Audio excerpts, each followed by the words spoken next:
My wife Sherry thought I was unaware of her plans. She believed I was either foolish or, at the very least, unaware of her ongoing affair with her colleague Todd. She thought I would let her cuckold me and that I would resign myself to her sleeping with him in order to stay her husband.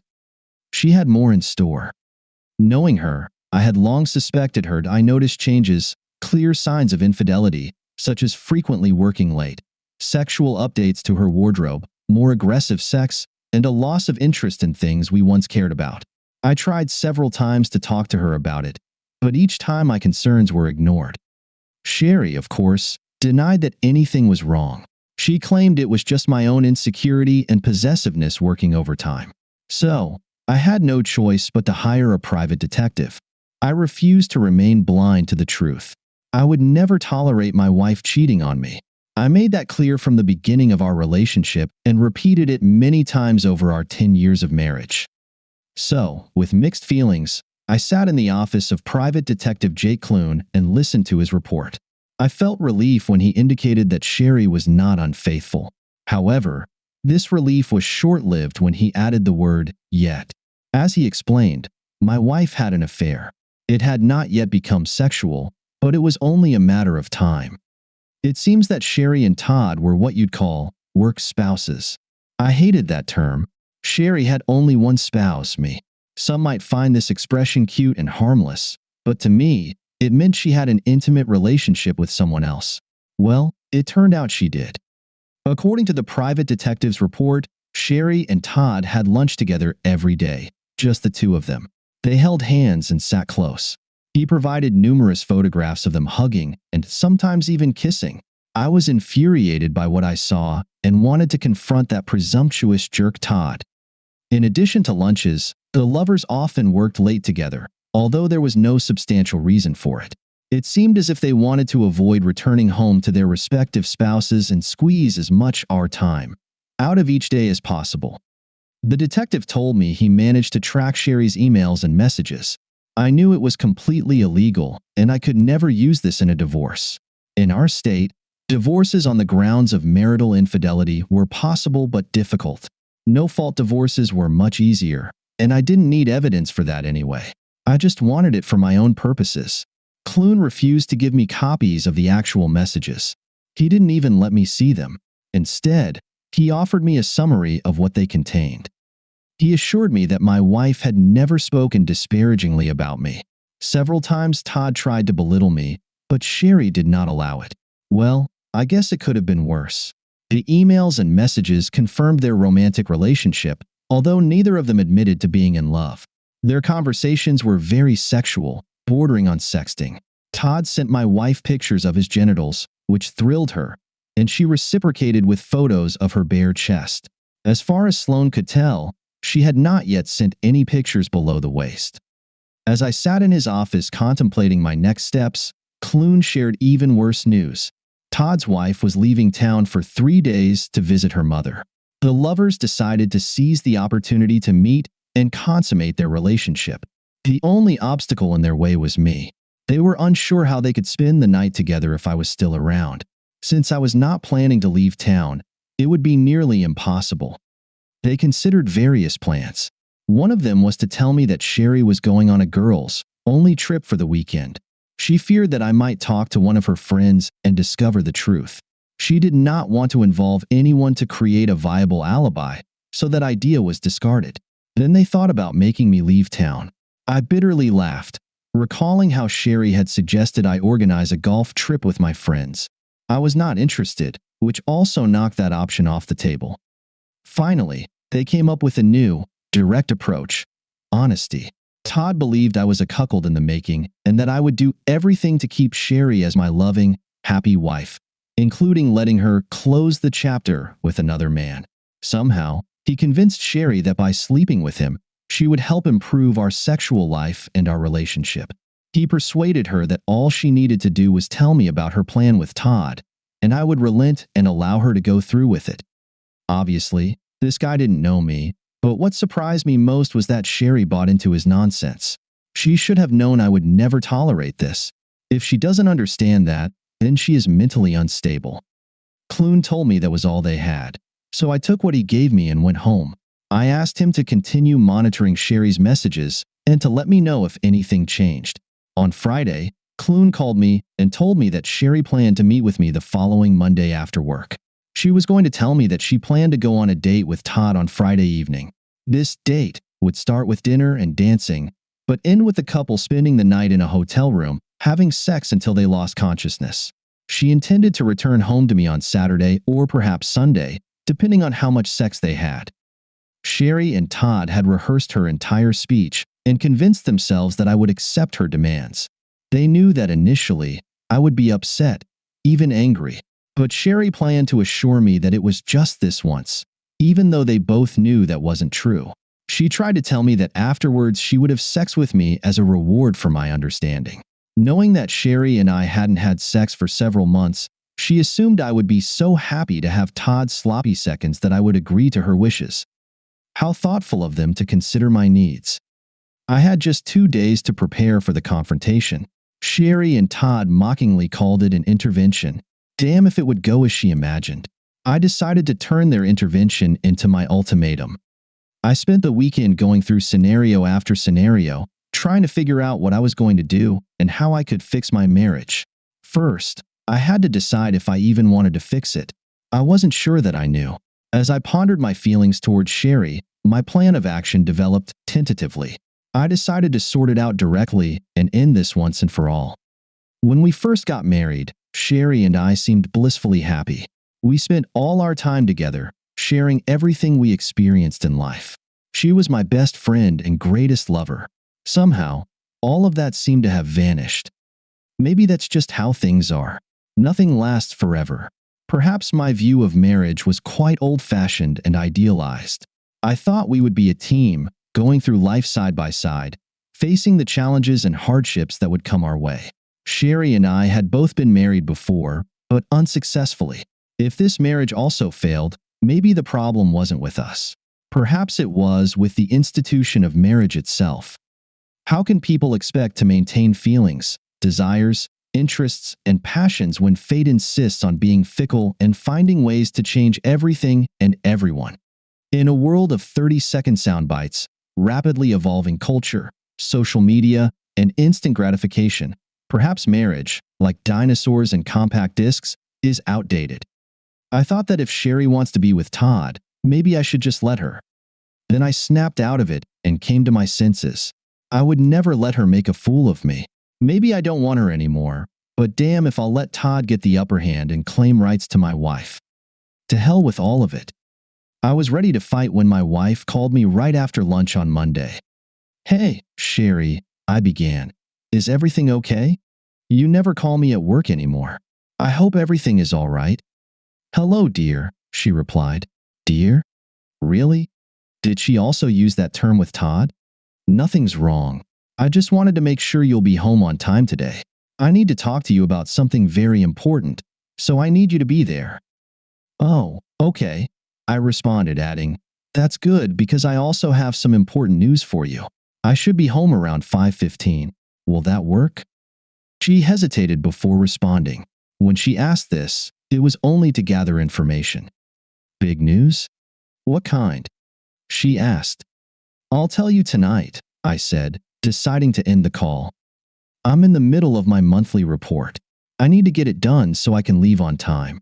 See you at home." I hung up and walked down the hallway to my boss's office to tell him I was taking the rest of the day off. He had no objections, which was good. I had a few things to prepare for the showdown. I was sitting at the kitchen table when at 5:27, I heard the garage door open. I was nervous, but also very angry.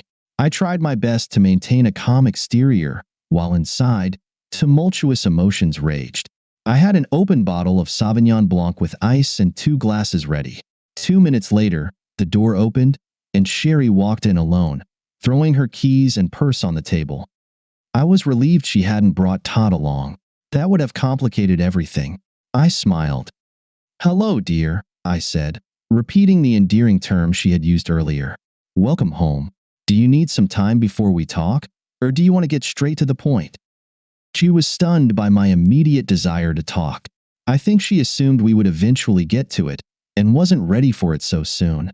I wouldn't let her gain the upper hand. I wanted to keep her tense and unprepared. She had everything she planned to do and say worked out in detail, so I needed to be as disruptive as possible. I didn't expect you to be sitting here waiting, but yes, I guess the sooner we start, the sooner we can continue our evening, Sherry said, approaching and sitting down opposite me. If you don't mind, I'll share my news first. Do you mind? I asked rather insistently. No, she said hesitantly. That's fine. Good. Would you like a glass of wine? I asked. I didn't wait for her response. I poured us both a glass and placed one in front of her. Yes, that would be great, she said with a sigh, lifting the glass and drinking half of it. I refilled her glass as soon as she set it down. So, this is something I've thought a lot about, I began. I'm not going to beat around the bush. There's no point in dragging this out. I paused, deliberately trying to create tension. It worked. Sherry leaned forward and looked at me intently. What's the matter? She asked. I want a divorce, I stated bluntly and waited for it to sink in. It took about 3 seconds. Sherry's face revealed her thoughts and emotions. At first, she was confused, as if she couldn't comprehend the words I was saying. Then it dawned on her what I had said, and she was shocked. Fear and anxiety quickly turned to surprise. She was afraid that I might have learned about her affair with Todd. Why? She asked, fearing the answer. I no longer love you, I said. It felt like I had stabbed Sherry in the chest with a knife. What? She asked, struggling with my statement. I've fallen out of love with you, Sherry. I don't remember exactly when I stopped loving you, I lied. I knew exactly when. That was so long ago. I tried not to pay attention to it as much as I could, but lately, it's been harder and harder for me to ignore the truth. What are you talking about? She asked. She seemed on the verge of tears. I was surprised by her reaction. Do you remember when we first got married? I asked. Remember how we spent all our free time together? If we went somewhere, to the store, to the movies, to the mall, anywhere, we did it together, as if we couldn't stand to be apart. She nodded. I remember, Sherry said. We both had jobs, but we made a point to have lunch together at least twice a week, and we couldn't wait to finish work to rush home and be together. I missed you every day and eagerly awaited coming home, kissing you, and most often, making love to you. We had shared hobbies. You made me go with you to those silly pottery classes. You know how much I enjoyed doing that with you? I thought you hated pottery, Sherry said, looking at me intently. The point wasn't about ceramics. It was about sharing the experience with you, I told her. I enjoyed every minute of it. I liked watching you do it and helping you. I was delighted by your enthusiasm. The same goes for painting those darn Christmas Village buildings. We bought about a dozen of those small, unpainted houses, which we painted together for a Christmas exhibition. It was tiring, but we enjoyed it. Yours were always better than mine, Sherry said. Do you remember how many nights we spent together at the table, applying paint to the tiles? Sherry nodded again. I loved you so much then. We also spent hour after hour coloring those big posters you picked up during the trip to Myrtle Beach. This was long before adult coloring books were trendy. We still have hundreds of those colored pens, but like our love, they all dried up. Sherry visibly recoiled. My love hasn't dried up, she countered, defending herself. I ignored her and continued. All our friends talked about how envious they were of us. We did everything together. We took long walks holding hands every day. If I needed to run to the hardware store to get trimmer line for the weeds, you would come with me. If you wanted to shop for clothes, I would tag along and wait by the dressing room. Yes, but you hated it. She challenged me. You would always be on your phone. You didn't look at clothes with me. I didn't care what you chose. I thought you were beautiful in everything. I was there to be with you. I could have stayed home and watched sports shows. We talked about how other women in the neighborhood would gather to play bingo or have girls' nights, but you never wanted to go. Do you remember what you told me about why you didn't participate? Sherry wiped a tear from her cheek. Yes, I remember. You said you didn't want to hang out with hens when you could hang out with me instead. Many nights, we cuddled under the covers and watched You've Got Mail. I like that movie, Sherry said, holding back tears. We must have watched it at least 100 times, I said, refilling her glass. I still want to watch it with you, Sherry exclaimed. I don't want a divorce. I thought we would grow old together, take cooking classes, do ballroom dancing, or just lie in bed and read books, anything as long as we were with each other. But we grew apart, Sherry. I don't know exactly when it started, I said, looking into my wife's eyes. We went from having lunches 2 or 3 days a week to having lunch once a week. It was Sherry's doing. She once told me she didn't have time to have lunch outside the office so often. That was a lie. She still ate out. She just decided to do it with someone else. And then, before I knew it, we completely stopped having lunch together. I started joining my colleagues for lunch. Over time, I found that I enjoyed their company, perhaps even too much. I exaggerated, but I tried my hardest not to shift the blame onto Sherry. I didn't want to make her defensive or start resisting. This conversation could quickly sour or turn into an argument. That wasn't my goal, at least not yet.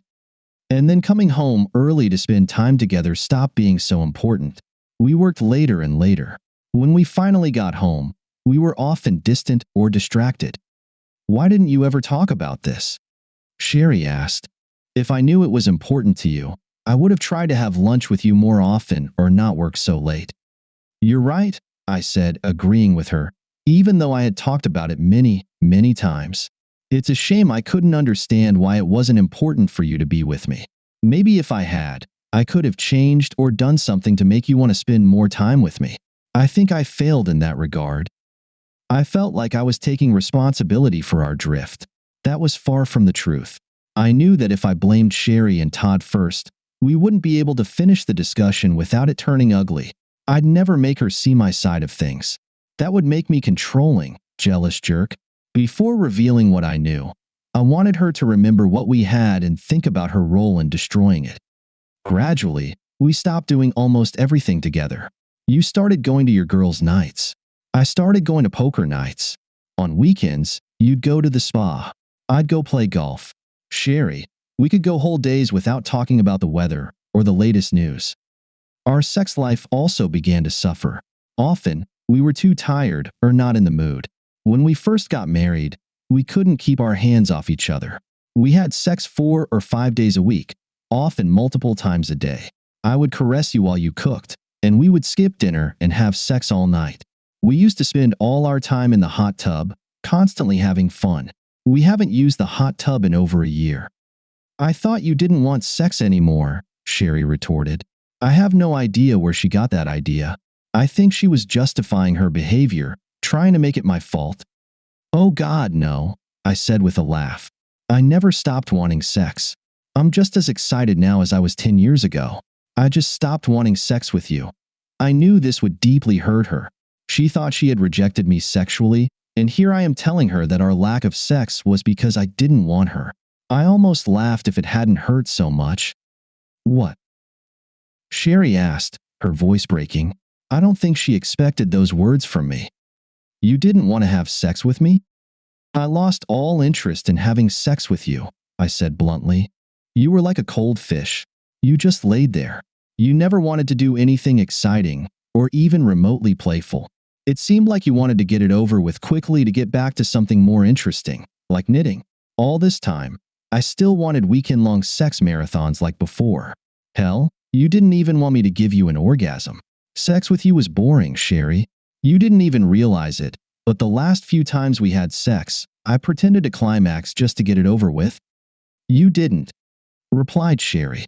You ejaculated into me. No, don't you remember? You insisted I use condoms during sex even though you were on birth control. I got more pleasure from self-pleasuring than from having sex with you. What? She shouted. She seemed completely crushed by the idea that I didn't enjoy sex with her. Good. My plan was working. Sorry, Sherry, I said, plunging the knife deeper. It's me, not you. For a few moments, she stared at me intensely. Her tears dried up, her face reddened. I wasn't sure if it was from anger, disappointment, or embarrassment. I filled her empty glass. She took it and took a big gulp. It was only a matter of time, I continued, before we start looking for someone else to spend time with. I didn't mean myself, but she didn't know that. Are you cheating on me? She suddenly asked angrily. Have you fallen for someone else? Sherry, you know how I feel about infidelity. I made a vow to you when we got married, and I take that vow seriously. I know your first husband cheated on you, just like my first wife slept with a colleague behind my back. I would never do that to you, just like I know you would never stoop so low as to try to cuckold me by sleeping with another man. How could you think I would do that? I'm sorry, she apologized. You're right. I know you wouldn't do that. She looked guilty and couldn't meet my gaze. Her hands were shaking. Let's wait until the divorce to have sex for the first time, I declared, clearly hinting that I had a new romantic interest. Which brings me to my main news. I've already met with a lawyer and filed the paperwork. You'll be served on Friday. Wait, what? She asked, growing desperate. I told you, you'll be served divorce papers on Friday, I said, trying not to smile. It's for the best. That way, you can regain your freedom and do what you want. And so can I. We can acknowledge that the last 10 years have been a waste of our time and move on. They haven't been a waste of time for me. Oh, come on, Sherry, I said. I think you want this as much as I do. I mean, let's be real. You haven't wanted to be with me for a long time. Our marriage was a mistake. I'm not the person you want to be with. No, that's not true. She objected. I don't want a divorce. You can't just divorce me because you want to. I don't want to divorce you. I want to be married to you. Forever. I love you. Sorry, Sherry, but I no longer love you. This is a no-fault divorce, so we can just split all assets 50-50ths.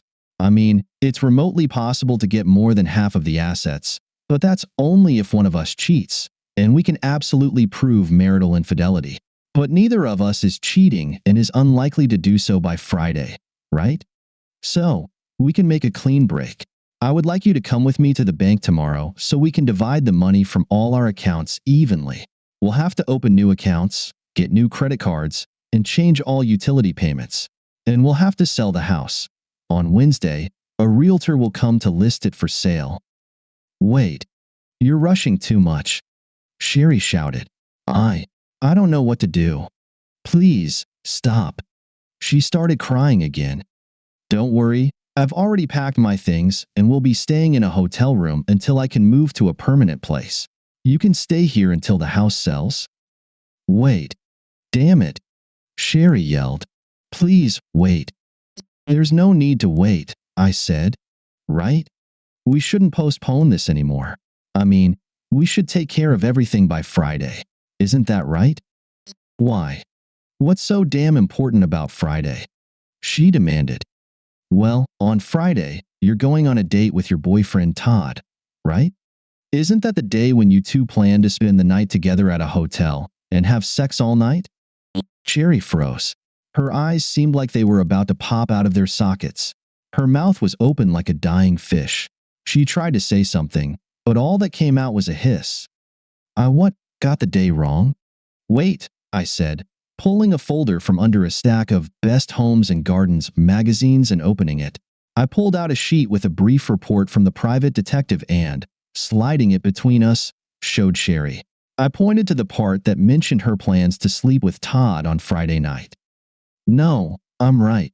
You see, it says here that you and Todd have a table booked at Gaylord, Texas for Friday evening. That's not, she started, but I cut her off. Is that not what it looks like? I asked, finishing the sentence for her. Oh, I need to show you the photos of you and Todd kissing during lunch? She stared at me, and tears started flowing again. I'm so sorry, she said quietly. Now I remember when exactly I stopped loving you. I said with a broad smile. I stopped loving you the day I found out you planned to cuckold me with your colleague, just like my ex-wife. I'm sorry, darling, she blurted out, desperately trying to convince me. I don't love Todd. It's just a fling. Something to spice up our relationship. I'll spend the night with him, and then we'll spend the rest of the weekend together, having hot sex like before. Todd said you'd like it, that it would turn you on and reignite our sexuality. Yes, that's it. Spice up our sex life. Instead of having hot sex with me, you spice things up by having sex with someone else. Does that make sense? No, but she couldn't even finish the sentence. She changed tactics. Todd said you'd be okay with it if you wanted me to be happy. I want you to be happy, I said. I want you to be happy with me, like before. I don't want you to be happy with another man. Have you lost your mind? How could you think that would be okay with me? You should have known how I feel about infidelity. Yes, but she tried to find some way to justify her actions. It won't be infidelity. I wouldn't cheat. Will you give me your permission? Not in this lifetime, I said. Now I know that. I should have understood it from the beginning. I don't know what I was thinking. Maybe I was bored and lonely. Todd excited me again. Bored and lonely? How could you be bored and lonely when we were happy in love and enjoyed all our time together? I don't know, but she started again. Have you ever thought that you were bored and lonely because you cut us off? You stopped having lunch with me. You stopped spending time with me and doing different things with me. You decided to avoid me and put yourself in such a position. You preferred to spend time with him rather than me. So, if you were bored and lonely, you deliberately created that state so that Todd could get rid of boredom and loneliness. I don't think I did that, she said, staring at me. She shook her head. No, I can't believe I would do that. I thought you stopped coming for lunch. Because you told me so. Don't you remember? You kept telling me that you were too busy. And then, somehow on Wednesday, the day of our lunch, I stopped by to pick you up, and you didn't even bother to come to the lobby and say that you couldn't make it. You texted me to go for lunch without you. After that, I stopped coming, and you never even mentioned that we stopped having lunch. I don't think you even realized it. Sherry looked at her hands. You were so absorbed in your own world that you didn't notice you were losing me. You were all about yourself and Todd. Well, now you can have him. I don't need him. She snapped, looking at me from below. I want you. I want us. I want us to be like we were before. I'm so sorry. I messed up. I waved us off. It's too late, I said, shaking my head. You can't think like that. I didn't cheat on you. We didn't do anything. I won't see him anymore. I swear. I'll quit my job. I'll go work somewhere else. Please, I don't want to lose you. I still love you. You cheated on me in every way except one. But that's the most important thing. We didn't have sex. I was stupid. I was crazy about Todd. I didn't love him. I always loved only you. I don't know what I was thinking. I would have dealt with him and come back to you as soon as I got rid of this. But now it's over. Now I see it. I know. It was foolish. I was foolish. Todd means nothing to me. Please, baby, please. Don't leave me. It's not that simple, Sherry. Why can't it be? I messed up. I did it. But you stopped me before I went too far. You already went too far, I disagreed. Only sex would have sealed the deal. I didn't do anything. We were just friends. She exclaimed. You should have been more of a friend to me than to anyone else, I retorted. I have many female friends. I don't kiss them. I never spent time on them. I never replaced you with them, and I never planned to have sex with them and make you accept it. Sherry lowered her head onto her hands, sobbing. I will never neglect you and take you for granted again. I swear. Please, can't we treat this as a big mistake? Can't you forgive me and give me another chance? This isn't damn Monopoly, where you can get out of jail with a free card, I told her. You didn't just make a big mistake. You left our love and gave your heart to another man. No, he never had my heart. My heart has always been yours. And were you planning to give him your body? But I didn't do that. You stopped me. Damn it. Don't you love me enough to fight for me? Do I mean so little to you? You mean everything to me. I would fight anyone for you. I would die for you. So no, I wouldn't even piss on you if you were on fire. Sherry let out a piercing cry. She grabbed my hands and tried to pull me towards her. No, please. You can't think that way. I'm so sorry. I'm so So sorry. You have to believe me. I think you regret it, I said. It shows me you're not entirely selfish and heartless. Then can you give me another chance? Please, I beg you. Please, don't leave me. I'm not leaving you, Sherry. You did this yourself. I sincerely believe you regret it. Maybe someday I'll be able to forgive you. But it doesn't change anything. I don't love you anymore. It's over. But don't worry, you always have Todd to comfort you. Todd is married, she said through sobs. He just wanted to sleep with me. He didn't want any relationship. I smirked. Well, now he might change his mind. I'm sure his wife had something to say to him today when he got home. She and I are using the same divorce lawyer. Sherry's jaw dropped again. I pushed a folder towards her across the table. The investigator's full report is here, along with photos of you and Todd. His wife has a copy. Also included is all the information from my lawyer about the divorce and how we propose to divide assets. I suggest you read all of this. No, baby, please, she pleaded. Don't do this. If you want to go to the bank with me tomorrow, call and let me know. I got up from the table and left the house, ignoring the sound of the wife crying. Epilogue. Sherry fought against the divorce. I didn't want a lengthy and expensive legal battle. So when the judge suggested going to a marriage counselor, I agreed. The counseling helped more than I expected. Sherry and I confronted our feelings. We talked about everything openly and without judgment. She understood why she fell victim to Todd's advances and almost lost me and our marriage. I explained my pain and humiliation caused by her actions. The counselor was proud of our progress. After a few sessions, I returned home. We had hot sex several times. Sherry was very willing to do whatever I wanted sexually. A year later, we became that loving couple we were when we first got married. Sherry changed jobs and now worked in my company. We commuted to work and back together and had lunch together every day. We didn't do it because we felt obligated or controlled. We did it because we wanted to be together. In fact, we did almost everything together. We decorated a small Christmas village and finished painting 2 pictures that we had abandoned many years ago. We signed up for another pottery class and enrolled in ballroom dancing. I even found a box with all the colored pins. Much to my surprise, they hadn't dried out.